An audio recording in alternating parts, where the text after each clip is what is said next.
भगवान कौन है, उसका पाने का विधि क्या है, आइए सुनते हैं दो संतों के विचार। पहले सुनते हैं अनुरुद्धाचार्य के विचार, फिर सुनते हैं संत रामपाल जी महाराज के विचार। आइए सुनते हैं। आपने सुना अनुरुद्धाचार्य के विचार, अब सुनिए संत रामपाल जी महाराज के विचार।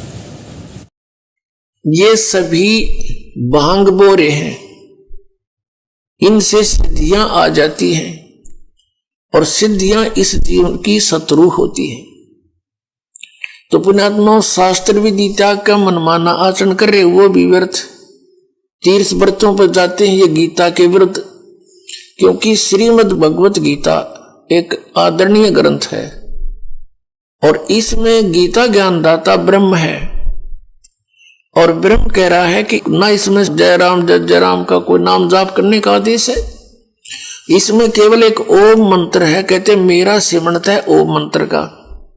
फिर ये जोर देकर कहता है कि मेरे सिमरण से, ओम के नाम के जाप से ब्रह्मलोक प्राप्ति होगी, मुझे प्राप्त होगा और मुझे काल को प्राप्त होकर प्राणी फिर जन्म मृत्यु में, क्योंकि इसकी भी जन्म मृत्यु।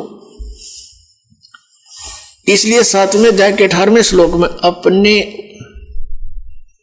गति को भी अनुत्तम यानी घटिया कहा है।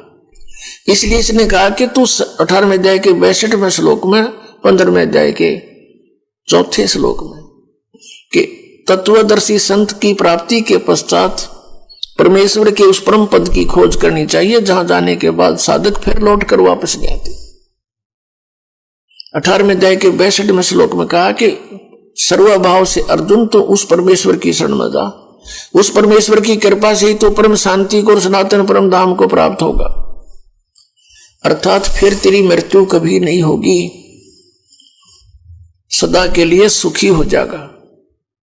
तो उसके लिए बताया है कि मैं नहीं जानता उस परम अक्षर ब्रह्म की साधना के बारे में। 4थे अध्याय के 32 और 34 श्लोक का निष्कर्ष है कि जो ज्ञान सच्चिदानंद घन ब्रह्म ने अपने मुख कमल से आकर बोला है यहां पर, और उसके द्वारा बोली गई वो अमृत वाणी में जो ज्ञान है, कबीर वाणी में, वो तत्व ज्ञान है।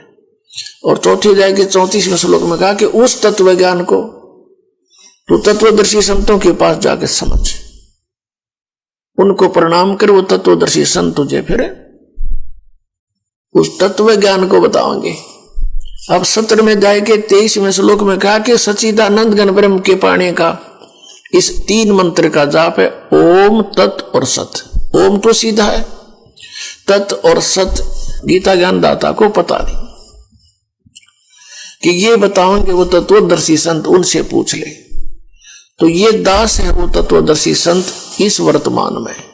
आपको कब ये बात विश्वास होगा इस दास की, वो आपके भाग्य पर निर्भर करता है, परमात्मा की रजा पर निर्भर करता है। सचमुच मान लेना इस पृथ्वी पर 21 ब्रह्मांड में ये ज्ञान और ये समाधान इस दास के अतिरिक्त किसी के पास नहीं है। वीडियो कैसी लगी आज आप लोग कमेंट कर जरूर बताएं और चैनल पर नए हैं तो सब्सक्राइब करें। सत साहेब।